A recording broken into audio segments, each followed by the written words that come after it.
ഒരു മതപുരോഹിതൻ മറ്റൊരു മതത്തെക്കുറിച്ച് പുകഴ്ത്തി പറയുമ്പോഴാണ് ആ മതത്തിന് മഹത്വം ശരിക്കും ഉണ്ടാവുന്നത്. അത്തരത്തിൽ ഒരു ഉസ്താദ്, ഒരു മതപുരോഹിതൻ അയ്യപ്പസ്വാമികളെ പറ്റിയിട്ട്, ഇതിപ്പോൾ മണ്ഡലകാലമാണ്, ഭക്തർ ശബരിമലയിലേക്ക് പോകുന്ന തിരക്കിലാണ്, പലരും നടന്നു പോകുന്നുണ്ട് അല്ലേ? അപ്പം ഈ അയ്യപ്പ ഭക്തർ കാണിക്കുന്ന ഒരു ഒരു ഒരു ഒരു തീവ്രമായ ഡെഡിക്കേഷൻ ഉണ്ടല്ലോ, ആ ഡെഡിക്കേഷനെ അതിഭയങ്കരമാണ് എന്ന് പുകഴ്ത്തി പറയുകയാണ് ഒരു ഉസ്താദ്, ഒരു മതപുരോഹിതൻ. ആ വീഡിയോ ഇപ്പം ഭയങ്കര വൈറലാണ്. എന്താണ് ധന്യക്ക് പറയാനുള്ളത്? സത്യത്തിൽ വളരെ സന്തോഷം എനിക്ക് ആ വീഡിയോ കണ്ടപ്പോൾ എനിക്ക് തോന്നി ഗൗതം. കാരണം ബാവരെ അവിടെ നിന്ന് പയ്യപ്പൻ്റെ അടുത്ത് നിന്ന് മാറ്റണം, പിന്നെ അത് പണമുണ്ടാക്കാനുള്ള സ്ഥലമാണ്, എന്തിനാണ് ബാവരുടെ അടുത്ത് ഭസ്മം വിടുന്നത് എന്നൊക്കെ പറഞ്ഞുകൊണ്ട് ചില കപടവാദികളൊക്കെ രംഗത്ത് വരുന്നുണ്ട് എന്ന് പറഞ്ഞിട്ട് ഞാൻ എല്ലാ ഹിന്ദുക്കളെ അടച്ചാക്ഷേപിക്കുന്നില്ല. ഭീമാവള്ളിയിലും പല മുസ്ലിം പള്ളിയിലും പോകുന്ന ഹിന്ദുക്കളുണ്ട്, പിന്നെ പിന്നെ ക്രിസ്ത്യൻ പള്ളിയിൽ പോകുന്ന ഹിന്ദുക്കളുണ്ട്.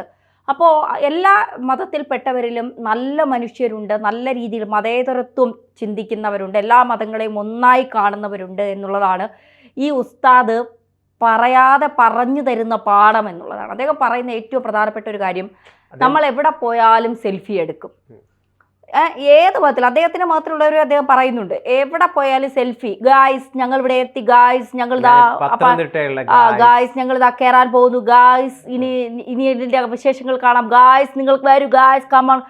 ചില വ്ളോഗർമാരൊക്കെ അലറി വിളിക്കുന്നത് കേൾക്കുമ്പോൾ ഭ്രാന്തെടുത്ത് നമ്മൾ തന്നെ അത് മാറ്റും. അതൊരു സൈഡിൽ നിൽക്കട്ടെ. ഏതെങ്കിലും അയ്യപ്പ ഭക്തർ ഗായ്സ് ഞങ്ങൾ പത്തനംതിട്ടയിലെത്തി, ഗായ്സ് ഞങ്ങൾ മല കയറാൻ പോകുന്നു, ഗായ്സ് ഞങ്ങൾ അയ്യപ്പൻ്റെ അടുത്ത് എത്തി, ഗായ്സ് ഇങ്ങനെ പറയുന്നത് ആരെങ്കിലും കേട്ടിട്ടുണ്ടോ? നമ്മൾ ആരും അത് കേട്ടിട്ടില്ല. പക്ഷെ നമ്മളത് ശ്രദ്ധിച്ചിട്ടില്ല എന്നുള്ളതാണ് ഒരു യാഥാർത്ഥ്യം.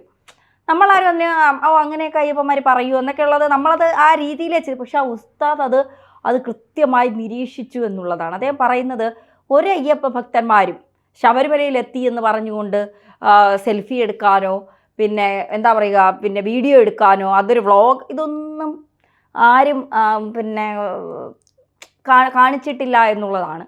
അപ്പോൾ പിന്നെ എനിക്ക് തോന്നുന്നില്ല പള്ളിയിൽ പോകുന്ന മുസ്ലിം പള്ളിയിൽ പോകുന്നവരും അങ്ങനെ പിന്നെ വ്ളോഗ് എടുത്ത് ഞാൻ കണ്ടിട്ടില്ല. ഇനി ആരെങ്കിലും ചെയ്യുന്നുണ്ട് എങ്കിൽ അത് ശരിയായിട്ടുള്ള നടപടിയാണെന്ന് എനിക്ക് നിലപാടില്ല. അദ്ദേഹം ഇതിൽ പറയുന്നത്, നമ്മൾ ഈ വഴി റോഡരികിലൂടെയൊക്കെ ശബരിമലയിലേക്ക് പല പ്രദേശങ്ങളിൽ നിന്ന് ഒരു വ്രതത്തിന്റെ അടിസ്ഥാനത്തിൽ നടന്നു പോകുന്ന ഒരുപാട് അയ്യപ്പ ഭക്തന്മാരുണ്ട്.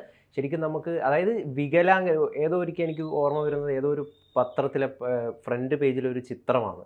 ആ ചിത്രത്തിൽ വികലാംഗനാണ്, അയാൾക്കൊരു കാലില്ല, അയാൾ ഈ ഉരുളുന്ന ട്രോളി പോലത്തെ സാധനം അതുമായിട്ട് ശബരിമലയിൽ പോയി, എത്രയോ ദൂരം ഡിസ്റ്റൻസ് താണ്ടി കർണാടകയിൽ നിന്നൊക്കെ പിന്നെ നടന്നു വരുന്ന ഭക്തരുണ്ട്. അത്രയും ഒരു ഡെഡിക്കേഷൻ ഇല്ലാതെ ഇങ്ങനെയൊന്നും ഒരാൾക്കും വേണ്ടിയിട്ട് ചെയ്യാൻ വേണ്ടി സാധിക്കില്ല. അദ്ദേഹം ഇതിൽ സൂചിപ്പിക്കുന്നത്, ഇങ്ങനെ വഴിയിലൂടെ നടന്നു പോകുന്ന അയ്യപ്പ ഭക്തർ, ഇവരുടെ കാല് മുറിഞ്ഞിട്ടുണ്ടാവും, ഇവർ കാലൊരു തുണി കൊണ്ട് കെട്ടിയിട്ടുണ്ടാവും, ഇവരുടെ കാലിന് ഭയങ്കര പെയിൻ ഉണ്ടാവും. ഇതൊക്കെ സഹിച്ചുകൊണ്ട് അയ്യപ്പ ഭക്തർ പോകുന്നുണ്ട്.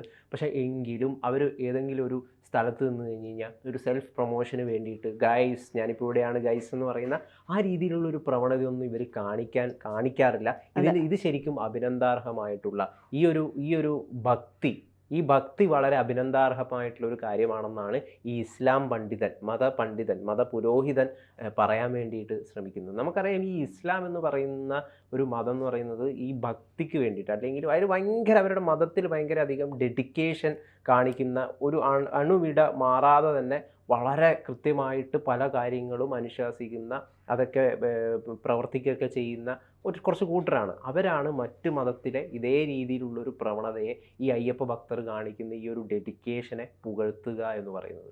തീർച്ചയായിട്ടും ഈ ഉസ്താദ് പറയുന്ന, ഈ അയ്യപ്പനെ കുറിച്ച് പറയുന്ന കാര്യങ്ങൾ കേൾക്കുമ്പോൾ സത്യത്തിൽ നമുക്കൊക്കെ രോമാഞ്ചം വരികയാണ്. കാരണം ഞാൻ പല പ്രഭാഷണങ്ങളും കേട്ടിട്ടുണ്ട്, അമുസ്ലിങ്ങളുമായി നമ്മൾ കൂട്ടുകൂടരുത്, അമുസ്ലിങ്ങളെ നമ്മൾ അടുപ്പിക്കരുത്, പിന്നെ അള്ളാഹു പറഞ്ഞിട്ടുണ്ട് അമുസ്ലിങ്ങൾ നമുക്ക് പിന്നെ പ്രിയപ്പെട്ടവരല്ല, അവരുമായി കൂട്ടുകൂടിയാൽ നമ്മൾ സ്വർഗത്തിലേക്ക് പോകില്ല.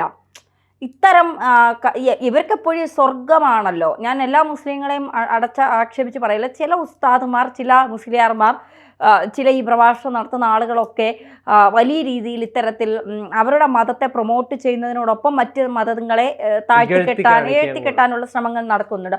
എല്ലാവരും അങ്ങനെയല്ല. നല്ല പ്രഭാഷണം നമ്മൾ കേട്ട്, ചില ഉസ്താദുമാരുടെയൊക്കെ പ്രഭാഷണം ഞാനൊക്കെ ഇങ്ങനെ കേട്ടോണ്ടിരിക്കുക, എനിക്ക് പലരുടെയും പേരറിയില്ല, പക്ഷേ നമ്മളത് കാരണം പറയുന്ന കാര്യങ്ങൾ പിന്നെ അവർ സംസാരിക്കുന്ന രീതിയൊക്കെ കാണുമ്പോൾ നമ്മുടെ തന്നെ ചിന്താഗതികൾ മാറുന്നു, നമ്മുടെ തന്നെ രീതികൾ മാറുന്നു എന്നുള്ളതാണ്.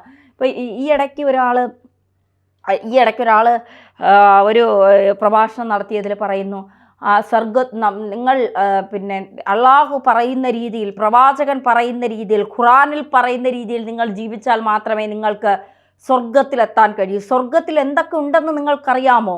ഈ പ്രഭാഷണം നടത്തുന്ന ആൾ പറയാണ്, സ്വർഗത്തിൽ മദ്യപ്പുഴയുണ്ട്, ഹൂറികളുണ്ട്, നിങ്ങൾക്ക് ഓരോരുത്തർക്കും 120 മുറികളുള്ള വീടുകളാണ് തരുന്നത്. ആ ഒരു റൂം തന്നെ ഒരു 10-100 പേർക്ക് കിടക്കാൻ പറ്റുന്ന റൂമാണ്. ഇനി ഇത് മാത്രമല്ല, പാൽപ്പുഴയുണ്ട്, ആപ്പിൾ മരമുണ്ട്. ഒരു ആപ്പിൾ നമ്മൾ പറിച്ചു കഴിഞ്ഞാൽ അവിടെ നിന്ന് പറിച്ചുടൻ തന്നെ രണ്ടാപ്പിൾ ആ പറിച്ച സ്ഥലത്ത് ഉണ്ടാകും. അപ്പോൾ ഇദ്ദേഹം അവിടെ പോയി കണ്ട് ഇതെല്ലാം മനസ്സിലാക്കി അറിഞ്ഞാണ് കേരളത്തിൽ വന്ന് പ്രഭാഷണം നടത്തുന്നത്. അപ്പോൾ ഇത് കേട്ടോണ്ടിരിക്കുന്ന ആളുകളുടെ ഒരു മാനസികാവസ്ഥ നോക്കുക. അതിൽ ബുദ്ധിയുള്ളവൻ എഴുതി നിന്ന് ചോദിച്ചാൽ മതി, ഉസ്താദ് സ്വർഗത്തിൽ പോയിരുന്നോ എന്ന്. അവിടെ തീരും ഇദ്ദേഹത്തിൻ്റെ ഇത് ചിലപ്പോൾ ഖുറാനിൽ എഴുതിയിട്ടുണ്ടാകാം. ഞാനത് ആ പുണ്യഗ്രന്ഥം ഞാൻ വായിച്ചിട്ടില്ലാത്തത് കൊണ്ട് എനിക്കറിയില്ല, ഇങ്ങനൊരു സംഭവം അതിലുണ്ടോ എന്നും എനിക്കറിയില്ല. അപ്പോൾ നമ്മൾ ഇതൊക്കെ കേൾക്കുമ്പോൾ പല സംശയങ്ങളും തോന്നുമ്പോൾ നമ്മൾ ഇതുമായി ബന്ധപ്പെട്ട് ഇതൊക്കെ വായിച്ച പണ്ഡിതന്മാരോട്, പഠിച്ച പണ്ഡിതന്മാരോട്, ഇപ്പോൾ AP അഹമ്മദ് മാഷിനെ പോലുള്ളവരോടൊക്കെ ഞാൻ വിളിച്ച് ചോദിക്കാറുണ്ട്, മാഷേ ഇത്തരം കാര്യങ്ങൾ പിന്നെ ഖുറാനിൽ പറഞ്ഞിട്ടുണ്ട്. അപ്പോൾ മാഷ് പറയുന്നത് ഇത്തരം കാര്യങ്ങളൊന്നും ഖുറാനിൽ പറഞ്ഞിട്ടേ ഇല്ല, അതൊക്കെ ചുമ്മാ ഓരോരുത്തർ എവിടെ ഇരുന്ന് തട്ടിവിടുന്ന കാര്യങ്ങളാണ്. അപ്പം ഇത്തരം കാര്യങ്ങൾ കേൾക്കുന്നവർ, ഇപ്പം ഹിന്ദുക്കളുടെ ആണെങ്കിലും ഇങ്ങനെ തന്നെ പ്രഭാഷണം നടത്തുന്ന സ്വാമിമാരുണ്ട്. രാവിലെ വന്നിരുന്ന് നിങ്ങൾ രാവിലെ എണീക്കുമ്പോൾ ഇന്ന കാര്യങ്ങൾ ചെയ്തില്ലെങ്കിൽ അന്നത്തെ ദിവസം നിങ്ങൾക്ക് വലിയ നഷ്ടങ്ങൾ സംഭവിക്കും, അന്നത്തെ ദിവസം നിങ്ങൾക്ക് മോശപ്പെട്ട സമയമാകും, അന്നത്തെ ദിവസം നിങ്ങളെ കാത്തിരിക്കുന്നത് വൻ ദുരന്തമാകും. ഇതൊക്കെ കേട്ട് കഴിയുമ്പോൾ നമുക്കുണ്ടാകുന്ന ഒരു ബുദ്ധിമുട്ടുണ്ടല്ലോ. പിന്നെ എന്താ പശുവിനെ കണ്ടാൽ അങ്ങനെയൊക്കെ പറയുമല്ലോ, കറുത്ത പൂച്ചയായിട്ട് നമ്മൾ പോകുന്ന വഴിക്ക് ചാടിയ അന്നത്തെ ദിവസം ഇല്ലാത്ത ദൈവങ്ങളെയൊക്കെ നമ്മൾ വിളിക്കും. മനുഷ്യന്റെ മനസ്സിൽ കുത്തിവെക്കുന്ന ഓരോ പിന്നെ ദുരാചാരങ്ങളും ഓരോ വിഷയമാണ് നമ്മളെയൊക്കെ മാറ്റി വരയ്ക്കുക. അതിനിടയിലാണ് ഇത്തരക്കാർ വരുന്നത് എന്നുള്ളതാണ്. മതമൈത്രിയുടെ ഏറ്റവും വലിയൊരു ഉദാഹരണമാണ് ഈ വീഡിയോ കൃത്യമായിട്ട് നമ്മളെ പഠിപ്പിക്കുന്നത്. കാരണം നമ്മൾ ഇന്ന് ജീവിക്കുന്ന ഈ ഒരു കാലഘട്ടം എന്ന് പറയുന്നത് വല്ലാത്ത മതങ്ങൾ തമ്മിൽ വല്ലാത്ത വൈരാഗ്യങ്ങൾ നിലനിൽക്കുന്ന, അല്ലെങ്കിൽ ആ വൈരാഗ്യങ്ങൾ ഉണ്ടാക്കാൻ പല ശക്തികൾ ശ്രമിച്ചുകൊണ്ടിരിക്കുന്ന, അങ്ങനെ വർഗീയ ധ്രുവീകരണം വളരെ ശക്തിപൂർവം സംഭവിച്ചുകൊണ്ടിരിക്കുന്ന ഒരു കാലഘട്ടത്തിൽ ഇത്തരം വീഡിയോകൾ ഇത് ചില സന്ദേശങ്ങൾ, ചില നന്മയുടെ സന്ദേശങ്ങൾ നമുക്ക് പകർന്നു തരുന്നുണ്ട്. കുറേ ഈ അയ്യപ്പ ഭക്തന്മാരുടെ വ്രതം, വ്രതം എന്ന് പറയുന്ന ഒരു സാധനത്തിന് വളരെ ജീവിതത്തിൽ, ഒരു വ്യക്തിയുടെ ജീവിതത്തിൽ വ്രതം എന്ന് പറയുന്ന ഒരു കൺസെപ്റ്റിന്, ഒരു ഐഡിയക്ക് വലിയ പ്രാധാന്യമുണ്ടെന്നാണ് ഞാൻ വിശ്വസിക്കുന്നത്. കാരണം ഒരു വ്യക്തിത്വത്തിന് പല രീതിയിലുള്ള മാറ്റങ്ങൾക്കും പല രീതിയിലുള്ള പരിവർത്തനത്തിനൊക്കെ ഈ വ്രതം എന്ന് പറയുന്ന ഈ സംവിധാനം ശരിക്കും ഒരാളെ വലിയ രീതിയിൽ സഹായിക്കുന്നുള്ളതാണ്. മാനസികമായും ശാരീരികമായും മാറ്റാൻ വ്രതങ്ങൾ വലിയ സഹായിക്കും. അതായത് മുഴുക്കുടിയന്മാരായിട്ടുള്ള ആളുകൾ പോലും ചില ആളുകളുണ്ട് അയ്യപ്പ ഭക്തരായിട്ടുള്ളത്. അവർ ഇത്ര ഡേറ്റ് 41 ദിവസം, ഈ ഒരു ദിവസം എന്ന് പറയുന്നത് 24 മണിക്കൂർ 24 hours കുടിക്കുന്ന ആൾക്കാരാണെങ്കിൽ തന്നെ ഈ ഒരു ദിവസം കൃത്യമായിട്ട് നിർത്തി ഈ 41 ദിവസത്തെ ഈ വ്രതം ഫോളോ ചെയ്യും. എന്നിട്ട് അപ്പം അത്രയും ഒരുപാട് ആളുകളുണ്ട്, അവർ പോലും മനസ്സിലാക്കിയിരിക്കുന്നു എന്നുള്ളതാണ് എന്ത് തരം മാറ്റമാണ്. എനിക്ക് ശരിക്കും ഈ ശബരിമല, ഈ അയ്യപ്പനിലേക്ക് പോകുന്നതിൻ്റെ ഒരു ഏറ്റവും കൂടുതൽ ഞാൻ കാണുന്ന ഏറ്റവും ഭംഗിയായിട്ടുള്ള ഒരു സാധനം എന്ന് പറയുന്നത് ഈ വ്രതം കാത്തു സൂക്ഷിച്ചിട്ട് ഒരാൾ ഒരു സ്ഥലത്തേക്ക് പോകുന്നു എന്നുള്ളൊരു ബ്യൂട്ടിയാണ്. ഇപ്പം ഇസ്ലാമിൽ തന്നെ ഈ നോമ്പെടുക്കുന്ന എത്രയോ ആളുകളുണ്ട്.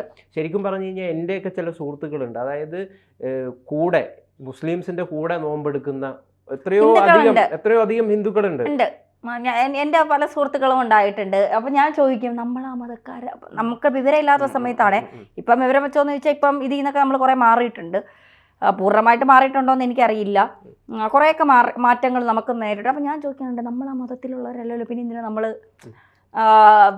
ഇങ്ങനെ നോമ്പെടുക്കുന്നതെന്നൊക്കെ ചോദിക്കും. അപ്പോൾ അവർ പറയും, അത് നമ്മുടെ കൂടി മനസ്സിനെയും ശരീരത്തെ മാറ്റാനുള്ള ഒരു കാലഘട്ടമായി നമ്മളതിനെ കണക്കാക്കുക എന്നുള്ളതാണ്. നമുക്ക് ചിലപ്പോൾ നമുക്കും തോന്നാറുണ്ട് നമുക്കൊന്ന് നോമ്പെടുത്താലോ. ഈ തുപ്പല് പോലും ഇറക്കാതെ കഠിനമായ നോമ്പുകൾ ഇറക്കുന്നവരുണ്ട്. അതായത് ഏത് സാഹചര്യത്തെയും നമുക്ക് പിന്നെ ഏത് സാഹചര്യത്തിലൂടെ നമുക്ക് ജീവിക്കാൻ കഴിയുമെന്നാണ് അത് നൽകുന്ന പാഠം എന്ന് പറയുന്നത്. അപ്പോൾ ഇത്തരം നേരത്തെ ഗൗതം സൂചിപ്പിച്ചതുപോലെ ഇത്തരം മതമൈത്രികളായ ഉസ്താദുമാർ, സ്വാമിമാർ, പള്ളിയിൽ എത്രയോ പള്ളിയിൽ നല്ല പ്രഭാഷണം നടത്തുന്ന പള്ളിയിൽ അച്ഛന്മാരുണ്ട്. അവരൊക്കെ ബിഷപ്പുമാരും അച്ഛന്മാരും ഒക്കെ എത്ര നന്നായിട്ട് എല്ലാ മതത്തെയും ഖുറാനെക്കുറിച്ചും രാമായണത്തെക്കുറിച്ചും ഭഗവത്ഗീതയെക്കുറിച്ചും ബൈബിളിനെക്കുറിച്ചും സംസാരിക്കുന്ന ഉസ്താദുമാരും സ്വാമിമാരും അച്ഛന്മാരും ഒക്കെ ഉണ്ട്. സത്യത്തിൽ അവരാണ് ഈ തലമുറകൾക്ക്, ഇപ്പോഴത്തെ തലമുറകൾക്ക് വേണ്ടത്. അവരുടെ പ്രഭാഷണങ്ങൾ, അവരുടെ വാക്കുകളാണ് ഉൾക്കൊള്ളേണ്ടതെന്നാണ് പറയുന്നത്. പക്ഷെ അതിനപ്പുറം വ്രതം എന്ന് പറയുന്ന ഒരു സാധനത്തിന്റെ ഇമ്പോർട്ടൻസ് കൂടി ഈ ഉസ്താദിന്റെ വാക്കുകളിൽ പ്രതിഫലിക്കുന്നുണ്ട് എന്നാണ് ഞാൻ മനസ്സിലാക്കുന്നത്. കാരണം ഇന്നിപ്പം പല ആളുകളും ഇപ്പൊ ഈ അയ്യപ്പ ഭക്തരെ കൂടി കളിയാക്കുന്ന എത്രയോ നിരീശ്വരവാദികളുണ്ട്. ഇങ്ങനെയൊക്കെ പോയിട്ട് എന്താ കാര്യം എന്നൊക്കെ പറഞ്ഞ് പുച്ഛിക്കുകയും കളിയാക്കുകയൊക്കെ ചെയ്യുന്ന ആളുകൾ ശരിക്കും പറഞ്ഞു കഴിഞ്ഞാൽ അതൊക്കെ ശരിക്കും പറഞ്ഞാൽ ഒരു മതത്തെ അവഹേളിക്കുന്നതിന് തുല്യമാണെന്നാണ് എനിക്ക് മനസ്സിലാക്കാൻ വേണ്ടിയിട്ട് സാധിക്കുന്നത്. കാരണം വ്രതം ഒരു മനുഷ്യന്റെ ജീവിതത്തിലെ ഏറ്റവും പരമപ്രധാനമായിട്ടുള്ള, വ്രതം അനുഷ്ഠിക്കാൻ വേണ്ടിയിട്ട് നിങ്ങൾ ഒരു ഈശ്വര വിശ്വാസി ആവണമെന്നില്ല. അതായത് തിരക്ക് പിടിച്ച ജീവിതത്തിനിടയിൽ അല്പനിമിഷം നിങ്ങൾ നിങ്ങളിലേക്ക് തിരിഞ്ഞു നോക്കൂ എന്ന് പറയുന്ന ഒറ്റ സന്ദേശമാണ് ഈ വ്രതം എന്ന് പറയുന്ന സാധനത്തിൻ്റെ അടിസ്ഥാനപരമായിട്ടുള്ള ഒരു കൺസെപ്റ്റ് എന്ന് പറയുന്നത്. നിങ്ങളിലേക്കൊരു നോട്ടം എത്തിക്കാൻ വേണ്ടിയിട്ടുള്ള ഒരു കൺസെപ്റ്റ് മാത്രമാണ് വ്രതം. അത് മനുഷ്യന് വളരെ മനുഷ്യൻ തന്നിൽ നിന്ന് കാര്യങ്ങൾ കൈവിട്ടു പോകാതിരിക്കാനുള്ള ഒരു പ്രധാനപ്പെട്ടൊരു കൺസെപ്റ്റാണ്. തീർച്ചയായിട്ടും. എന്തായാലും ഇത്തരം ആളുകളുടെ പ്രഭാഷണങ്ങൾ കേട്ട് പുതിയ തലമുറ ചിന്തിച്ച് പുതിയ തലങ്ങളിലേക്ക് പോകട്ടെ.